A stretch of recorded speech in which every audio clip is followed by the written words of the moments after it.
ਲੈਣਾ ਹੋਰ ਕਿੱਦੇ ਆਉਣਾ ਅਸੀਂ ਇਹ ਚੀਨੀ ਲੱਭੀ ਜਾਂ नहीं ਲੱਭੀ ਆ ਲੱਭ ਜਾਂਦੀ ਹੁਣ ਤੁਸੀਂ ਜਿਉਂਦੇ ਰਹੋ ਚੀਨੀ ਚੀਨੀ ਹੈ।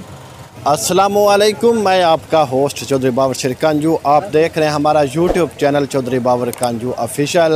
अज मैं जलालपुर भट्टियां दे विच सस्ते रमज़ान बाज़ार दे विच मौजूद हाँ और इत्थों असी इन्हां गाहकां और दुकानदारां कोलों मालूम करने कि ये किहड़ियां इत्थे चीज़ां ने सस्ते रमज़ान बाज़ार दे विच, क्या हुकूमत इन्हां नूं कितना रिलीफ दे रही है तो कितना इन्होंने बेनीफिट दे रही है, या इतों आम मार्केट तो चीज़ सस्ती है या महंगी है। कि जे अगर सस्ती है वो कितने रुपये सस्ती है। तो हुण असीं चलने इत्थों तक कि दुकानदार ने गाहक ने उन्हां कोल, फिर दुकानदारां नाल भी गल करने जी। अस्सलाम वालेकुम। वालेकुम सलाम जी। हाँ जी, आज की करन आए हो रमज़ान बाज़ार? चीनी को खरीदन आया चीज़ां। अच्छा, ये तुसीं दसो कि रमज़ान बाज़ार गौरमेंट करोड़ों रुपये खर्च करके इत्थे लैंदी है, सबसिडी देंदी है, क्या उनका कोई फ़ायदा भी है या कोई नहीं? ये डैशबाजी है जी, ये तो कोई फ़ायदा नहीं। 80 रुपये बाहर मिलती है, जिस टाइम मर्जी जिन्नी मर्जी ले लो। 83 रुपये इत्थे 3 रुपये वास्ते इत्थे सारा दिन नहीं, बाहर 83 रुपये, इत्थे 80 रुपये। 3 रुपये विच लाइन च लग के वो भी 1 किलो मिलती है। घंटा घंटा दो इत्थे रुकना पौंदा जी। इहदे रिलीफ है, ये फजूल है जी। एवें करोड़ों रुपये ज़ाया गौरमेंट करती है। इहदे ते चाहिदा है कि सबसिडी, वैसे दुकानदारां ते सबसिडी मिलती नहीं, ये ठंडी हवा वास्ते बैठे हैं लोग। अच्छा, इत्थे जेह्ड़ी चलो वो तो चीनी कि दूसरी चीज़ां ने इस रमज़ान बाज़ार दे विच वो किन्ना को बेनीफिट मिलदियां चीज़ां जेहड़ियां मेरे ख्याल नाल तकरीबन बाहरों खजूर 220 रुपए मिल रही है, इत्थे 265 रुपये। जेहड़ियां चीज़ां बाकी जेहड़ियां ने वो बाज़ार तो भी मेरे ख्याल नाल 2-4 रुपए वधी है, खास फर्क नहीं है और म्यारी चीज़ां भी नहीं है। तो हुण असीं चलने ना दुकानदारां नाल भी गुफ्तगू करने आ। अस्सलाम वालेकुम जी। वालेकुम सलाम। हाँ जी बुजुर्गो, अपना किरा तुसां रूह फजान दा शरबत लाया है, ये गवर्नमेंट की तरफ होए या अपनी तरफ होए? रूह अफ़ज़ा दा शरबत रमज़ान बाज़ार च अपनी तरफों लगाया गया, लेकिन गवर्नमेंट ने सिर्फ स्टाल टाउन कमेटी ने जगह दी है या ठंडी हवा दी है। ये जी असी रियायत दे रहे हैं, ये 280 रुपए वाली बोतल 30 रुपए रियायत दे रहे हैं, 250 रुपए की ये अपनी तरफों दे रहे हैं। असी अपनी शाप की तरफों खसूसी रियायत आवाम नूं दे रहे हैं। सानू गवर्नमेंट की तरफों कोई रियायत नहीं दी गई, ना रिलीफ दिता गया। तुसी इतना 30 रुपये रिलीफ आवाम नूं दे के दुआने दा की फायदा, या वैसे एक इंसानियत दे नाते हो के रमज़ान दे महीने दा कि उसका एहतराम दे लाजम हो के जी। यह जो बंद कार्टन है ना, ये 3000 रुपए का मार्केट चो होलसेल से मिलता है, उतों चुक के लियाना है। एक बोतल भी उससे होलसेल रेट से गरीब आवाम ज़्यादातर रमज़ान बाज़ार च आती है और बाज़ारों रेट पुछ के आते हैं 280 रुपए का, इतों 250 रुपए का मिल जाता है और वो लै जाते हैं और नहायत रश पैंदा है। बाज़ार की मार्केट 280 रुपए बहुत कम सेल हो रही है। रमज़ान बाज़ार च अमीर गरीब सारे आ रहे हैं। 30 रुपए की रियायत असी अपने कोलों दे रहे हैं, अपनी दुकान की तरफों गरीब आवाम नूं सहूलत चाह के रमज़ान बाज़ार च आन ते उन्होंने कुछ फ़ायदा तो होवे ना।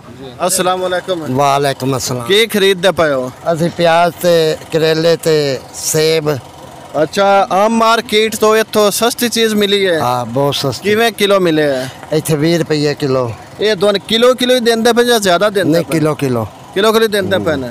अस्सलाम वालेकुम। वालेकुम सलाम जी। हाँ जी, की खरीददे पे? अच्छे गंढे ने, आलू ने, ये थोड़ी थोड़ी खरीद दीजिए। किलो किलो देंदे पैन जी। इतने दी देंदे ही नहीं देंदे नहीं पैन बिल्कुल। क्यों ज़्यादा नहीं देंदे? ज़्यादा नहीं दे रहा है वो किस तो वो बात देंदे ही नहीं पैन बस। अच्छा, आम मार्केट की निस्बत रमज़ान बाज़ार सस्ता है या महंगा है? ये आलू 20 रुपये किलो, गंढे 20 रुपये किलो ने, ते पल्ले को भी 60 रुपये किलो गंढे। अच्छा, 1260 रुपये या महंगे ने। हाँ, ते अगर इत्थे चीनी दी तुसी गल करो, चीनी वाली नहीं आए। चीनी आंदे पर बाहर 83 ते 80 रुपये। चीनी लई नहीं मेरा झूठ नहीं बोलना, ना पता सानू जी। अम्मा जी किदे आए हो? चीनी ਲੈਣਾ ਹੋਰ ਕਿੱਦੇ ਆਉਣਾ ਅਸੀਂ ये चीनी लब्भी या नहीं लब्भी? ਆ ਲੱਭ ਜਾਂਦੀ ਹੁਣ ਤੁਸੀਂ ਜਿਉਂਦੇ ਰਹੋ ਚੀਨੀ ਚੀਨੀ ਹੈ। अच्छा, ये रमज़ान बाज़ार जेड़ा लगा है ये माड़ी आवाम वास्ते सस्ता या महंगा है, कैसा है? सस्ता है। सस्ता है। की चीज़ां तो सस्तियां लभदियां ने? दिहाड़ी लगे कोई 10 रुपये रियायत ही और मुड़ की बचिया। अस्सलाम वालेकुम। वालेकुम सलाम जी। अच्छा, सब्जी किस तरह रेट लाया है इसका? ये सब्जी मंडी नालों असी 25% डिस्काउंट दे रहे हैं। ਇਹ ਕਿ ਡਿਸਕਾਊਂਟ ਤੁਸੀਂ ਦਿੰਦੇ ਪਏ ਨਹੀਂ ਰਹੇ ਤੇ ਆਪਣੀ ਤਰਫੋਂ ਦੇ ਰਹੇ ਹੋ ਜਾਂ ਗਵਰਨਮੈਂਟ ਦੀ ਤਰਫੋਂ ਹੈ? ਇਹ ਅਸੀਂ ਦੇ ਰਹੇ ਹਾਂ ਅੰਜਮਨ ਤਾਜ ਰਾਨ ਜਲਾਲਪੁਰ ਪੱਟੀਆਂ ਦੀ ਤਰਫੋਂ। ਰਮਜ਼ਾਨ ਗਵਰਨਮੈਂਟ ਦੀ ਤਰਫੋਂ ਕੀ ਚੀਜ਼ ਦੇ ਰਹੇ ਹੋ? ਗਵਰਨਮੈਂਟ ਦੀ ਤਰਫੋਂ ਇਹ ਫੇਅਰ ਪ੍ਰਾਈਸ ਸ਼ਾਪ ਲੱਗੀ ਹੋਈ ਹੈ, ਇਹਦੇ ਤੇ ਇੰਤਹਾਈ ਸਸਤੇ ਦਾਮੋਂ 75% ਡਿਸਕਾਊਂਟ ਦੇ ਉੱਤੇ ਅਸੀਂ ਦੇ ਰਹੇ ਹਾਂ। ਇਹ ਸਾਰਾ ਗਵਰਨਮੈਂਟ ਦਾ ਸਟਾਲ ਹੈ। ਇੱਥੇ ਅਗਰ ਮੰਡੀ ਦੇ ਵਿੱਚ ਪਿਆਜ਼ ਨੇ ਨਾ 60 ਰੁਪਏ ਕਿਲੋ, ਇੱਥੇ 19 ਰੁਪਏ ਕਿਲੋ ਸੇਲ ਹੁੰਦੇ ਨੇ। अच्छा है जेरे प्याज ने या वसल ने दूसरी चीज़ा ने सब्जी ये एक किलो दे रहे हो या इस तो ज़्यादा भी दे रहे हो? ਜਿਹੜਾ ਸਰਕਾਰੀ ਸਟਾਲ ਦੇ ਉੱਤੇ ਨਾ ਉਹ ਕਿਲੋ ਨਾਲੋਂ ਜ਼ਿਆਦਾ ਇਜਾਜ਼ਤ ਨਹੀਂ। ਜਿਹੜਾ ਅੰਜਮਨ ਤਾਜ ਰਾਨ ਦਾ ਸਟਾਲ ਹੈ ਉਹਦੇ ਤੋਂ ਅਨਲਿਮਿਟਿਡ ਸਮਾਨ ਮਿਲੇਗਾ ਆਵਾਮ जितना मर्जी कोई ले जाए ਲੈ ਸਕਦਾ, ਉਹਨਾਂ ਦੇਣੇ ਆ ਪਏ ਅਸੀਂ, ਉਹਨਾਂ ਦੇ ਰਹੇ ਹਾਂ ਅਸੀਂ। ਤੇ ਦੂਸਰਾ ਫਲ ਵਗੈਰਾ ਫਲ ਕੋਈ ਜਿੰਨਾ ਮੰਗੇ ਅਸੀਂ ਦੇ ਰਹੇ ਹਾਂ, ਉਹਨਾਂ ਦੇ ਰਹੇ ਹਾਂ ਉਹਨੂੰ। ਅੰਜਮਨ ਤਾਜ ਰਾਨ ਦੀ ਤਰਫੋਂ सेब जड़ा बाहर 300 रुपए किलो है, इतने 230 रुपए किलो है। केला बाहर 220 रुपए मंडी दर्जन है, इतने असी 135 रुपए दर्जन सेल कर रहे हैं। बाहर देसी खरबूजा जड़ा 150 रुपए किलो, इतने 100 रुपए किलो सेल कर रहे हैं। जिन्नी रिलीफ है असी अंजमन ताज रान नालों दे रहे हैं, जिन्ना को मंगदा असी उस हिसाब नाल दे रहे हैं। वालेकुम अस्सलाम। हाँ जी, जरा रमजान बाजार लाया है तो इतने गवर्नमेंट तुहानू कितना को रिलीफ दे रही है? जिन्ना सन गवर्नमेंट दिता है साडे साल ताजदारे अंजमन सदारत जलालपुर भट्टियां तो नाल तावन नाल गवर्नमेंट दे तावन नाल हर चीज़ इत्थे बा इज्जत तरीके रैत मिली जाती है। प्याज बाहर अंजमन तो इलावा दोनों गवर्नमेंट का भाईजान बिल्कुल रिलीफ दे रही है। क्यों नहीं दे रही?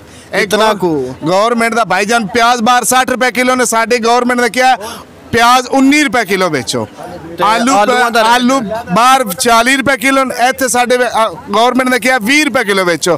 टमाटर जो है ने टमाटर बाहर 200 रुपए किलो ने, साड़ी गवर्नमेंट ने क्या 109 रुपए किलो बेचो।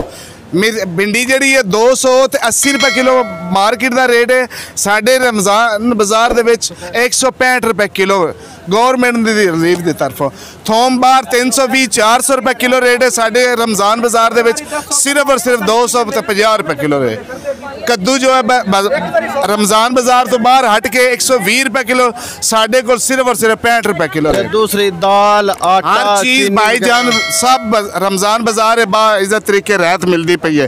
गवर्नमेंट की तरफ स्टॉल लगा है। देखो एक दफ़ा भाई मुनीर तबस्सुम इस तरह आवाम नाल भी करे जे, सब लै रही है लैंड बना के और सब बंदे पैसे कट के अगे करो, सब बंदे पैसे हाथे फल के अगे करो, ए भी दो ए भी दो ए भी दो, इस तरह सारे पैसे बंदे हाथे फल के अगे करो।